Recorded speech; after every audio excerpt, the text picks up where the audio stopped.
വചനമൊഴി April 3.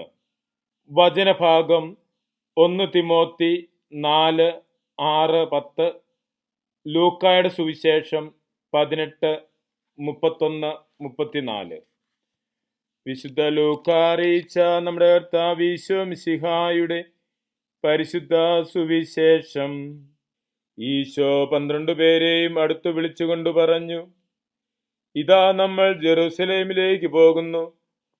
മനുഷ്യപുത്രനെ പറ്റി പ്രവാചകന്മാർ വഴി എഴുതപ്പെട്ടതെല്ലാം പൂർത്തിയാകും.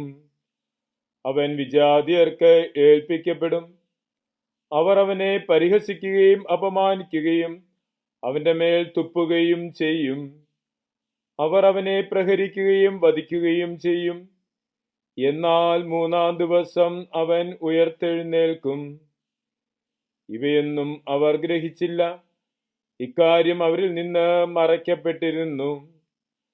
അവൻ പറഞ്ഞവ അവർ മനസ്സിലാക്കിയതുമില്ല. ഈശോയിൽ സ്നേഹമുള്ളവരെ, ഈശോയും ശിഷ്യന്മാരും ജെറുസലേമിലേക്ക് കയറിപ്പോകുന്നതിനെ കുറിച്ചാണ് സുവിശേഷത്തിൽ നാം ശ്രവിച്ചത്. ലൂക്കായുടെ സുവിശേഷം 9-ാം അധ്യായം മുതൽ ഈശോ ജെറുസലേമിലേക്കുള്ള യാത്രയാണ്. താബോർ മലയിലെ രൂപാന്തരീകരണത്തിൻ്റെ സംഭവത്തെ തുടർന്ന് രൂപാന്തരീകരണത്തിൻ്റെ സമയത്ത് മോശയും ഏലിയായും സംസാരിച്ചത് ജെറുസലേമിൽ കടന്നു പോകാനിരിക്കുന്ന സംഭവങ്ങളെക്കുറിച്ചാണ്. അവിടെ മുതൽ ഈശോ ജെറുസലേമിലേക്കുള്ള യാത്രയാണ്. ജെറുസലേമിൽ അടുക്കാറായി. നമ്മൾ ഇന്ന് ശ്രവിച്ചത് 18-ാം അധ്യായത്തിൽ നിന്നാണ്.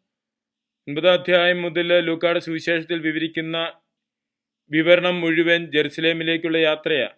ജോർദാൻ നദിയുടെ തീരത്തൂടി യാത്ര ചെയ്ത് ജെറീക്കോയിലെത്തി.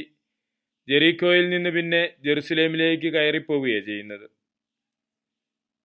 ജെറീക്കോ സമുദ്രനിരപ്പിൽ നിന്നും 400 മീറ്റർ താഴെയുള്ള പ്രദേശമാണ്.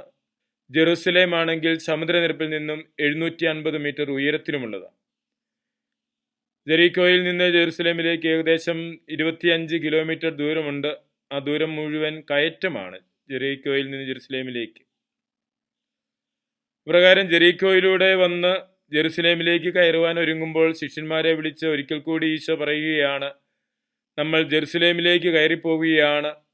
മനുഷ്യപുത്രൻ, അവനെക്കുറിച്ച് പ്രവാചകന്മാർ പറഞ്ഞിരിക്കുന്നതെല്ലാം പൂർത്തിയാക്കുവാൻ വേണ്ടിയിട്ടാണ് പോകുന്നത്. എല്ലാം പൂർത്തിയാകും. അവൻ ജനതകൾ കേൾപ്പിച്ചു കൊടുക്കപ്പെടുകയും എല്ലാവരാലും തിരസ്കരിക്കപ്പെടുകയും വധിക്കപ്പെടുകയും ചെയ്യും. എന്നാൽ 3-ാം ദിവസം ഉയർത്തെഴുന്നേൽക്കും. ജെറുസലേമിലേക്കുള്ള യാത്ര വേദനയുടെയും കഷ്ടപ്പാടിൻ്റെയും മരണത്തിൻ്റെയും ഒക്കെ ആണെങ്കിലും അതവിടെ അവസാനിക്കാനുള്ളതല്ല. മരണത്തിൽ നിന്ന് ഉത്ഥാനത്തിലേക്ക് ഒരു യാത്രയാണ്. സഹനത്തിൽ നിന്ന് ഉത്ഥാനത്തിലേക്കുള്ള യാത്രയാണ്. ഈശോയുടെ ജീവിതയാത്രയുടെ ആത്യന്തികമായ ലക്ഷ്യം ഉത്ഥാനമാണ്.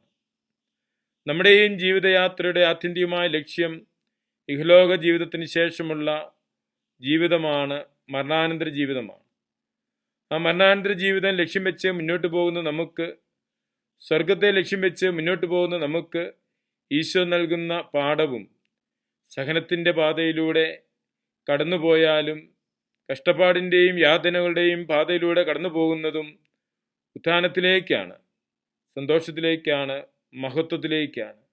ഈ ഒരു ജീവിതയാത്ര വിശ്വസ്തയോടെ നടത്തുന്നതിന്, ആത്യന്തികമായ ലക്ഷ്യം മുന്നിൽ കണ്ടുകൊണ്ട് ഇഹലോക ജീവിതം നയിക്കുന്നതിന് നമുക്കും സാധിക്കണം. അതിനുള്ള ദൈവകൃപ നമുക്ക് പ്രാർത്ഥിക്കാം. മിശിഹ നമ്മെ അനുഗ്രഹിക്കട്ടെ. ആമേൻ.